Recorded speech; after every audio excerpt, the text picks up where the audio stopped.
Instituto Mexicano del Transporte. Buenas tardes, bienvenidos al seminario IMT. Mi nombre es María Cadengo, trabajo en el Instituto Mexicano del Transporte en la Coordinación de Seguridad y Operación del Transporte. Y el día de hoy les voy a presentar el tema Características de las carreteras con mayor impacto en la clasificación AIRAP. Bienvenidos. Voy a hablar primeramente del problema de la siniestralidad vial, a grandes rasgos para ponernos en el entorno de esta problemática actual. Para los que no están muy familiarizados con lo que es el AIRAP, les voy a explicar un poquito de las metodologías que utilizan.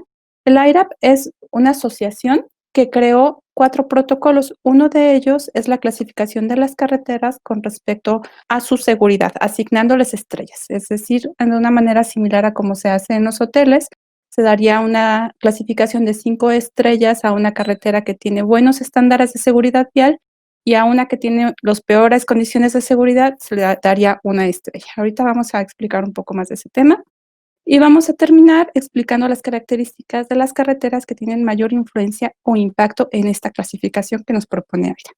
Vamos a comenzar algunas cifras mundiales. Cada año mueren alrededor de 1.35 millones de personas y 50 millones sufren traumatismos por esta causa. Es decir, si el comportamiento de esta problemática fuera lineal, cada hora están muriendo alrededor del mundo 154 personas. La verdad es que son muchísimos. Las colisiones de tránsito son la 8ª causa de muerte en personas de todas las edades y la primera en niños y adultos jóvenes de 5 a 29 años.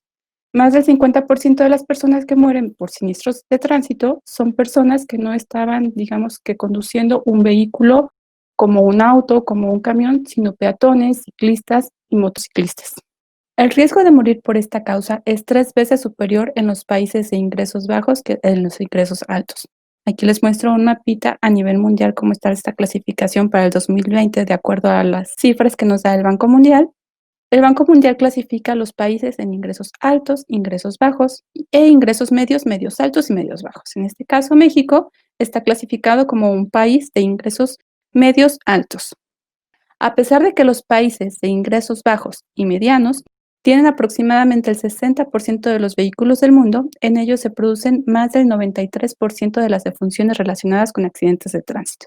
Es decir, nada más los países de ingresos altos tienen el 40% de los vehículos y en ellos solamente se produce el 7% de las defunciones por esta problemática. Digamos, es una relación muy desigual en cuanto a los ingresos de cada país. Pero ¿cómo estamos en México? Aquí les muestro las cifras del último registro que está publicado en la página del INEGI, donde clasifican los accidentes de manera general como la 7ª causa de muerte. Veíamos que a nivel mundial era la 8ª, en México la 7ª, y aquí se resalta accidentes de tráfico de vehículos de motor. En el 2018 tuvimos 15,569. Aquí les dejo el link por si quieren consultar todo esto a través de, digamos, distribuciones por sexo, grupos de edad, etc. Palabras del director general de la Organización Mundial de la Salud, este es un precio inaceptable por la movilidad. De ahí es que derivó el diseño de acciones por la seguridad vial que comenzó en el 2011 y está terminando este año. A lo largo de este diseño, el reto era reducir al 50% las muertes por esta causa. En México no logramos esta meta. En general, en México tenemos 3 fuentes de información para los siniestros viales, para las defunciones por esta causa. Tenemos aquí en las barras azules, está representado lo que nos da el ATUS, que son los accidentes de tránsito terrestre en zonas urbanas y suburbanas, que también publica el INEGI. Esos son los accidentes que son levantados por las policías locales, municipales, las policías estatales. En barrita roja tenemos los accidentes que son reportados por la actual Guardia Nacional, antes Policía Federal, y son los accidentes que ocurren en la red carretera federal. Y aquí en esta línea vemos todos los que son registrados con base a las actas de defunción. Aquí, por ejemplo, les podría llamar la atención que en el caso de la lámina que les presenté anteriormente eran 15,569, aquí son 5 más, es porque también se toman en cuenta las personas que murieron por secuelas de accidentes de tránsito de motor. Varía muy poquito, pero digamos que este es el orden de cifras a lo largo de los últimos 10 años. Las cifras para el 2019 aún no son publicadas, yo creo que están a punto de publicarlas por parte del INEGI. Me faltaba decirles, el CID es el subsistema epidemiológico y estadístico de defunciones que es con base en las actas de defunción. Viendo que muchos de los retos que habían para el decenio no se iban a cumplir, en 2015 la ONU aprobó la Agenda 2030 sobre el Desarrollo Sostenible, el cual incluye 17 objetivos. De ellos, el 3 y el 11 son los que tienen que ver con la seguridad vial. En este caso, 3, salud y bienestar, 11, ciudades y comunidades sostenibles. Cada uno de estos objetivos tiene una serie de metas específicas. Las que tienen que ver exclusivamente con la seguridad vial es la meta 3.6, que está orientada a prevenir las muertes y lesiones causadas por accidentes de tránsito. Aquí es donde se incluye estos retos de disminuir al 50% los accidentes de un decenio anterior. Y el 11.2 para proporcionar acceso a sistemas de transporte seguros, accesibles, sostenibles para todos y mejorar la seguridad vial, en particular mediante la ampliación del transporte público. Bueno, estas son las metas específicas en relación a los objetivos de desarrollo sostenible que tienen que ver con nuestro tema, que es la seguridad vial. Por otra parte, al ver que muchos países que en su momento se comprometieron con estas metas no estaban realizando acciones efectivas, un grupo de técnicos expertos de la Organización Mundial de la Salud propusieron estas metas de objetivos globales de desempeño de seguridad vial, cuyo objetivo es medir los avances en cuanto a esta problemática. Se trata de estas metas globales de desempeño de seguridad vial. Cada una relacionada con los 5 pilares del diseño de seguridad vial 2011-2020. Son 12 metas voluntarias a las cuales se añaden los países que están dispuestos a mejorar en esta causa. Se trata de establecer metas particulares e informar sobre los progresos realizados para su cumplimiento, con base en indicadores particulares, es decir, se va a estar evaluando el progreso. Las metas deben ser cuantificables y tan específicas y realistas como sea posible. En este caso, vamos a centrarnos en las que tienen que ver con el pilar de la infraestructura, que es la meta 3 y 4. 3 para los caminos nuevos, 4 para los caminos existentes. ¿Por qué insistimos tanto en trabajar en mejorar la seguridad de la infraestructura vial? Bueno, esto es que a pesar de que gran parte de los siniestros son atribuibles al error humano, el sistema de tránsito debería considerar este error dada la naturaleza del comportamiento humano. Así pues, la infraestructura y los vehículos deberían ser diseñados pensando en la muy probable ocurrencia de los errores por parte del factor humano. Entonces, tenemos las metas, la meta 3 relacionada con los caminos nuevos, y aquí ya nos están indicando 3 estrellas o más. Aquí ya estamos hablando de la metodología AIRA. Y uno de los indicadores es contar con enfoques sistemáticos para evaluar, auditar caminos nuevos. En caminos existentes, se propone que para el 2030, más del 75% de los viajes se realicen en caminos que cumplen con normas técnicas para todos los usuarios, teniendo en cuenta la seguridad vial. Igualmente, uno de sus indicadores tiene que ver con contar con enfoques sistémicos para evaluar caminos existentes.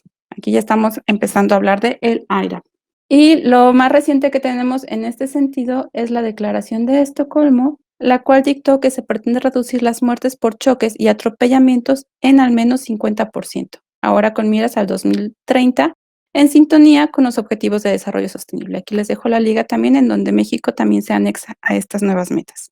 Entonces, en resumen, tenemos estos 17 Objetivos de Desarrollo Sostenible con miras hacia el 2030. Y tenemos los objetivos particulares de desempeño de seguridad vial con estas metas en cuanto a infraestructura, para caminos nuevos y para caminos existentes. Entonces, en resumen, aquí tenemos que para caminos nuevos y para caminos existentes ya estamos hablando aquí de la metodología IRAP en cuanto a las estrellas. En este caso se está pidiendo que sean 3 estrellas al menos para caminos nuevos. Para ambos caminos nuevos y caminos existentes sería el indicador, el número de países que utilizan enfoques sistemáticos para evaluar, auditar caminos. ¿Qué son los programas RAP? Los programas RAP son programas de evaluación vial. Su versión internacional es el IRAP. Y acá tenemos todas las versiones locales que han desarrollado diferentes países para particularizar su problemática. En este caso, México utilizamos el IRAP. Como les comentaba, es una asociación que se formó en el 2006. Tiene 4 protocolos. El primero de ellos es mapa de riesgos. Va graficando los accidentes y los muertos en la red carretera, que nos permite visualizar de esta manera los puntos donde se concentran estos siniestros. La siguiente es la clasificación por estrellas, que tiene que ver con asignar estrellas de seguridad a cada carretera. El tercero, que son planes de inversión para vías más seguras, que tiene que ver con planteamientos basados en mejoras probadas. Y la última, que es el monitoreo del desempeño, que combina el 1 y 2, mapas de riesgos con la clasificación de estrellas. Ahorita vamos a hablar específicamente del segundo protocolo, que es la clasificación por estrellas. Aquí hay un esquema general de todo lo que maneja las evaluaciones IRAP. Como vemos, la clasificación por estrellas es solo una parte de todo este procedimiento. ¿Cómo obtenemos las estrellas de una carretera? Bueno, para empezar tenemos que hacer un levantamiento de la infraestructura.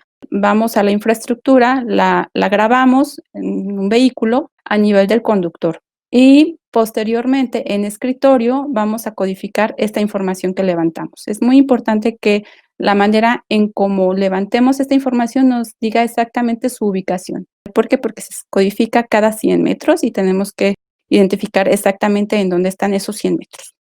Después se va a procesar en un software que se llama VIDA, es un software que utiliza AIRA, que le va a asignar un puntaje de acuerdo a la seguridad. Por ejemplo, aquí tenemos que para carreteras que son muy malas, los porcentajes va a ir sumando muchos puntos. Para carreteras que son buenas con una clasificación de 5 estrellas, pues sus puntos van a ser muy pocos. Es decir, entre más riesgos se vayan detectando, se va a incrementar este puntaje. Hay un rango para cada una de las clasificaciones. Posteriormente se va a hacer un suavizado. Es decir, vamos a tener una codificación que se hace cada 100 metros, entonces tendríamos como muchos picos. Entonces, en este procedimiento ya escogemos a cada cuánto lo vamos a querer, es decir, a cada 500 metros, a cada kilómetro o de plano un tramo completo. Cada 100 metros de la carretera vamos a codificar 78 tributos, son bastantes, pero los primeros dos tienen que ver con información general y datos complementarios. Los que tienen que ver ya en sí con la infraestructura carretera van a ser del 3 al 8, que son 60 atributos. Información general, ¿a qué se refiere? Es nombre de quien codifica, la fecha, la referencia de la imagen, la fecha de la inspección, etcétera, para identificar bien qué es lo que se está codificando. Por aquí es el GPS también de la latitud, longitud, el que decía que tenía que estar muy identificado cada tramo de estos 100 metros que estamos levantando en dónde está. Posteriormente tenemos los datos complementarios, que estos ya se refieren más para el tercero de los protocolos, que son para los objetivos de políticas. Es decir, si nuestra carretera determinamos que tenemos una estrella y nuestro objetivo es de 3 estrellas, ¿qué mejoras son las que nos recomienda esta metodología para mejorar nuestra infraestructura? Aquí tenemos que los que tienen que ver con la seguridad vial van a ser estos, del 3 al 8, ahorita los vamos a explicar, para lo cual vamos a utilizar una herramienta que también pone a nuestra disposición IRAP, que es el simulador de clasificación por estrellas. Esta está al alcance de todos, podemos registrarnos y podemos ver cómo funciona. Aquí tenemos los que nos faltan. Es decir, tenemos en nuestra carretera que levantamos y vamos a ir codificando. A cada 100 metros, lado conductor, lado copiloto, en este caso es una vía con 2 carriles por sentido separados. Cuando es un carril por sentido se codifica solamente en una dirección. Y en este caso vamos a tomar las características más representativas de estos 100 metros o más desfavorables en cuanto a la seguridad vial. Aquí les dejo la página, así les va a aparecer y vamos a entrar ahora sí a ver cómo funciona esto. Aquí, por ejemplo, si ustedes no tienen una cuenta, se pueden registrar y en el momento pueden hacer uso de ella. Yo como ya estoy registrada, vamos a iniciar con mi sesión. Y aquí, bueno, vamos a ponerle español, simulador. Nuevamente se cambia a inglés, pero le cambiamos otra vez a español. Y vamos a ver estas características. Vamos a ir variando a ver cómo impacta en la clasificación por estrellas. Aquí tiene algunas secciones tipo, vamos a dejar esta que es una vía de un carril por sentido, interurbana, en inglés es rural, por eso muchas veces se traduce de esta manera, pero es una vía interurbana. Es decir, no hay casas, no hay urbanizaciones cercanas. Hay algunas traducciones que no están 100% actualizadas, por ejemplo, esta es igual, pero en inglés, si le ponemos aquí, cambiamos a inglés, va a ser esta con altos estándares, estas con bajos estándares, la diferencia es esta barrera que está en este lado. Vamos a dejarla en español, digo, no tiene bastante problema, el punto es que como está en varios idiomas, pues por ahí hay algunas cosas que falta corregir, nada, pero no afecta a la clasificación por estrés. Entonces, como les decía, vamos a dejar esta carretera, esta sección, y vamos a ver cómo afecta cada uno de los 60 atributos que les comentaba. Costado de la vía. Por ejemplo, aquí tenemos un árbol con un diámetro mayor a 10 centímetros. ¿Qué pasa si tenemos un precipicio? La clasificación se va para una estrella y el puntaje, como ven, aumenta. Este es el lado del conductor. ¿Qué pasa si de pronto le ponemos mejor una barrera de metal? Ahí su seguridad aumenta. porque es mucho más seguro tener este tipo de dispositivos. Me llama un poquito la atención que, por ejemplo, aquí tenemos ninguno y su clasificación baja. A mi parecer, si no tenemos ningún riesgo, sería mucho mejor a tener una barrera. Pero por alguna razón la metodología AIRA propone que hayan barreras. Es un tema que tendríamos que comentarlo ya más en detalle. Pero bueno, dejamos aquí que tenemos una barrera de metal. ¿Qué otra cosa nos afecta sumamente en esta clasificación? Por ejemplo, vamos a pasar con las características de la vía. Tenemos unas condiciones del camino, es decir, el pavimento muy bueno, tenemos 3 estrellas. ¿Qué pasa si le ponemos que tenemos un camino bastante malo con muchos baches, etcétera? Nuestra clasificación se baja. Vamos a ponerlo otra vez bueno. Tenemos entonces, por ejemplo, resistencia al deslizamiento. Nuestro pavimento es muy resbaloso, es pavimentado, pero es muy resbaloso, nuestra clasificación se va para abajo. Otra de las cosas que nos influye bastante es la curvatura. Si vamos en tangente, pues tenemos 3 estrellas, pero si con todo el conjunto de demás características que tenemos que es una curva muy cerrada, nuestra clasificación también se va para abajo. Y aquí podemos nosotros ir jugando para ver cuáles son las que más influencia tienen. Ahorita yo estoy seleccionando a propósito algunas de las que sé que tienen mayor influencia para que ustedes puedan ver cómo va moviéndose aquí la clasificación. Otro detalle, por ejemplo, aquí tenemos nada más la clasificación para los coches y para los motociclistas. Es porque no hemos dado de alta que hay presencia de peatones y ciclistas en esta carretera. Esto se va a ver aquí en flujo. Aquí tenemos que hay un porcentaje de motociclistas. Si en nuestra carretera no hay motociclistas, no los evalúa.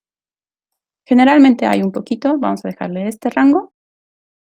De pronto, si tenemos peatones cruzando o a lo largo de la carretera, aquí también elegimos en el recorrido que realizamos cuántos tenemos, los ciclistas también, y aquí es como nos van apareciendo. Otro punto importante son las intersecciones. Y esto nos va a afectar sobre todo a los motociclistas en algunos de los parámetros. Ahorita vamos a picarle para que vean ustedes cómo van modificándose. Tipo de intersección, por ejemplo, imaginemos que tenemos una intersección de 3 ramas no semaforizada con giro continuo. Bueno, aquí todavía no se mueve nada porque no le hemos asignado qué cantidad de vehículos están utilizando esta intersección o que están cruzando. Si son poquitos, no se mueve mucho. Si son ya considerables, pues nos va a afectar sobre todo a las motocicletas. Y así podemos ir variando puntos de acceso a la propiedad, etcétera. Este casi no nos mueve la clasificación, pero bueno, aquí podemos ir viendo cómo se van moviendo las cosas. El flujo también es un parámetro que nos influencia mucho en la clasificación por estrellas. Por ejemplo, si tenemos una carretera que tiene, con las características que vimos en un principio, que era una carretera de un carril por sentido, si aquí lo aumentamos a 10,000, pues obviamente la clasificación va para abajo. Y así se van moviendo estas estrellas. Aquí es donde se toma en cuenta la infraestructura que hay hacia los usuarios vulnerables, es decir, por ejemplo, la calidad si hay cruces peatonales, si hay banquetas, porque esta metodología sirve tanto para carreteras como para vialidades urbanas. Y finalmente tenemos las velocidades, que este parámetro, ahorita se los voy a explicar en las siguientes diapositivas, es el que mayor impacto tiene en la clasificación. Por ejemplo, si tenemos una carretera de un carril por sentido, que es la que tenemos dada de alta, tenemos un límite de velocidad de 80, pero los vehículos van a velocidades mayores, que es la velocidad de operación. También ahorita vamos a ver qué es la velocidad de operación. De 100, las estrellas se van para abajo. ¿Qué pasa con las carreteras que tienen estas secciones ampliadas de un carril por sentido, pero que permite los adelantamientos utilizando los acotamientos? Aquí, por ejemplo, tenemos un acotamiento del lado del conductor ancho, igualmente del lado del copiloto. Mejoran un poquito la clasificación por estrellas, pero las velocidades ya no van a ser 90, o sea, van a ser tal vez, no sé, de 120. Entonces, nuestra clasificación se ve bastante afectada, a pesar de que nuestra infraestructura pareciera ser mejor. Bueno, ya que vimos un poquito que ya jugamos con esta herramienta que nos facilita AIRAP, vamos a analizar algunas de las cuestiones que visualizamos. ¿Cómo se obtiene el puntaje de la carretera? Puntaje, acuérdense que estoy hablando de esto. Es decir, por ciertos rangos se le asigna una cantidad de estrellas a la carretera. Entonces tenemos esta ecuación. Va a contabilizar la sumatoria de todos estos riesgos que estamos observando en la carretera. Primero la salida del camino, choque frontal por pérdida de control, etcétera. ¿Y cómo se calcula cada uno de estos? Pues con una serie de factores. Por ejemplo, aquí salida del camino, tenemos que la probabilidad va a ser influida por el ancho de carril, curvatura, calidad de curva, señalamiento, alertadores, etcétera. Y la severidad va a ser influenciada por el tipo de objeto a un lado de la carretera, la distancia de este objeto y el ancho del acotamiento.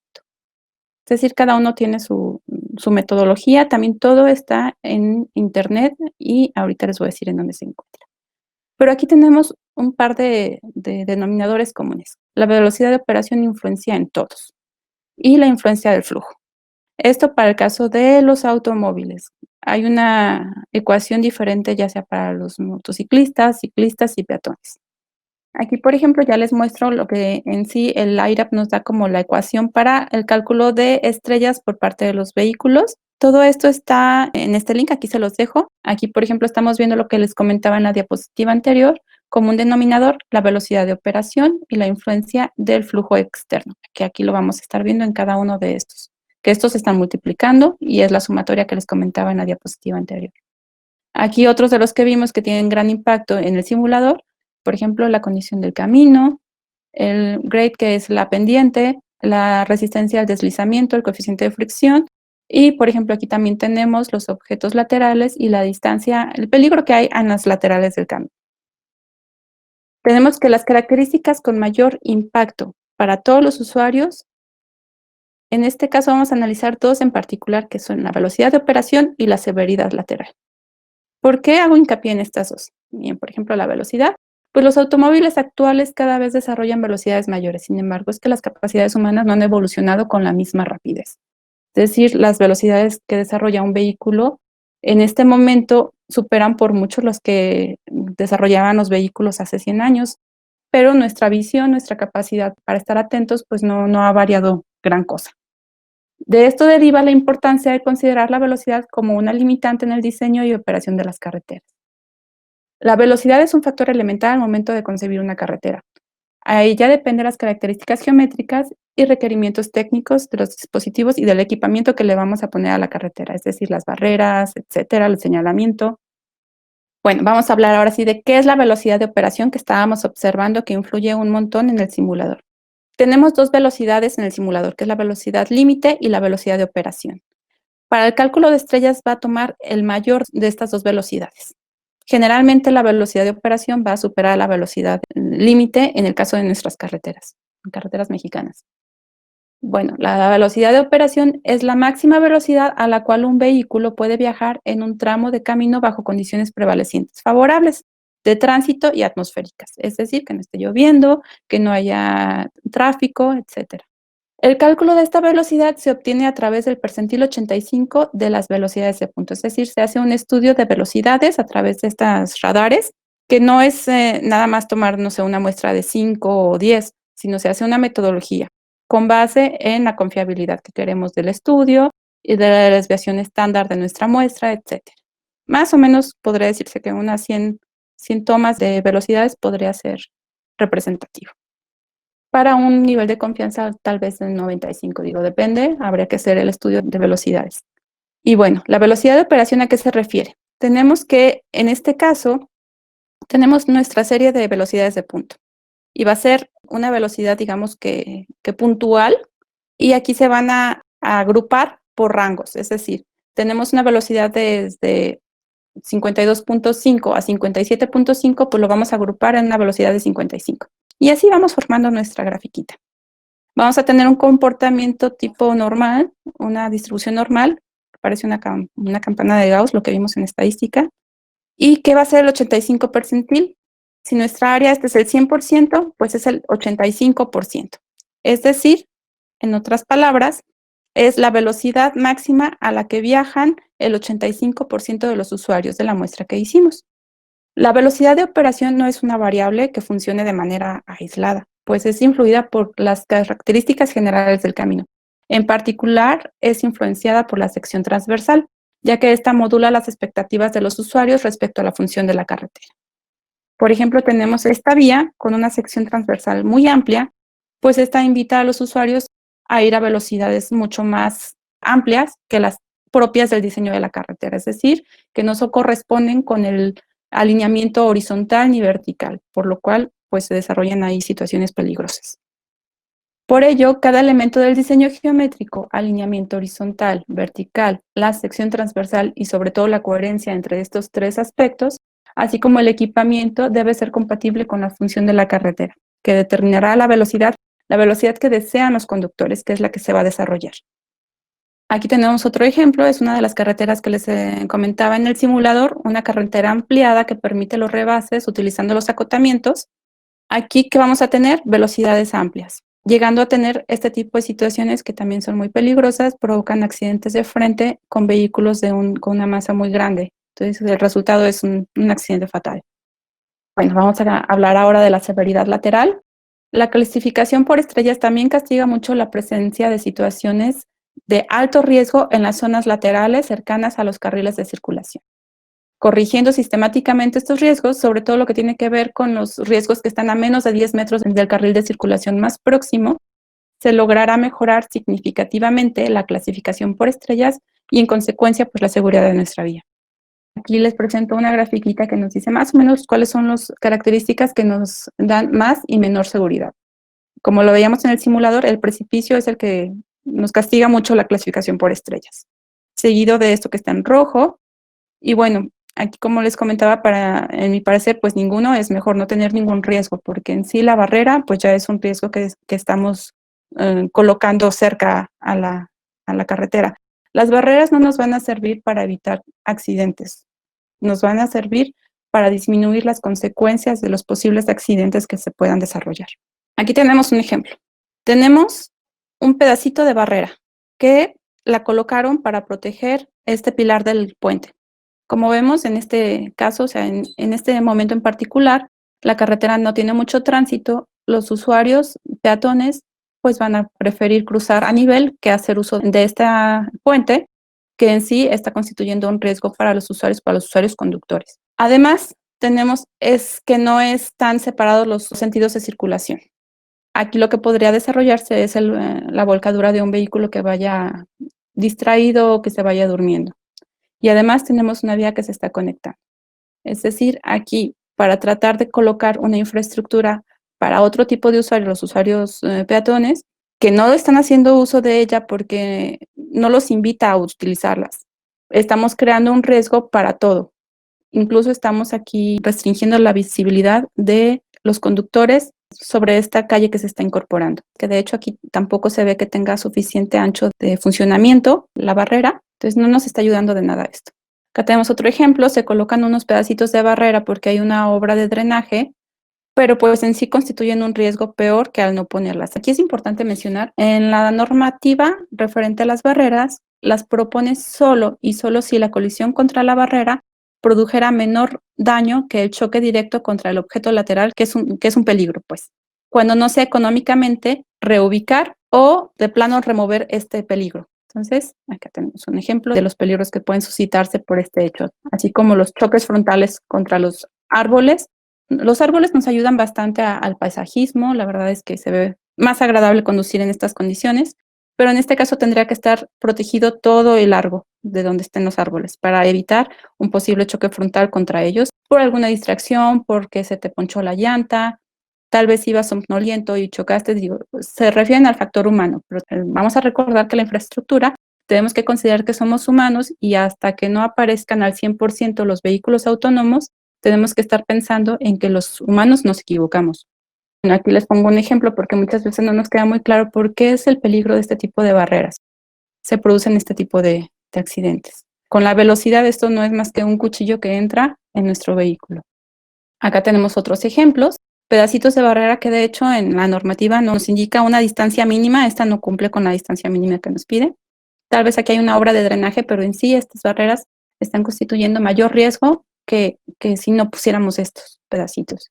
Acá tenemos otro ejemplo, es una recta prolongada, Tal vez lo que se intentó hacer aquí es invitar a los usuarios que bajaran su velocidad al colocar este arco con unos radares, pero que estamos poniendo también un riesgo lateral, que estamos protegiendo, entre comillas, con unas barreras que no nos están ayudando de nada, que en sí constituyen mayor riesgo.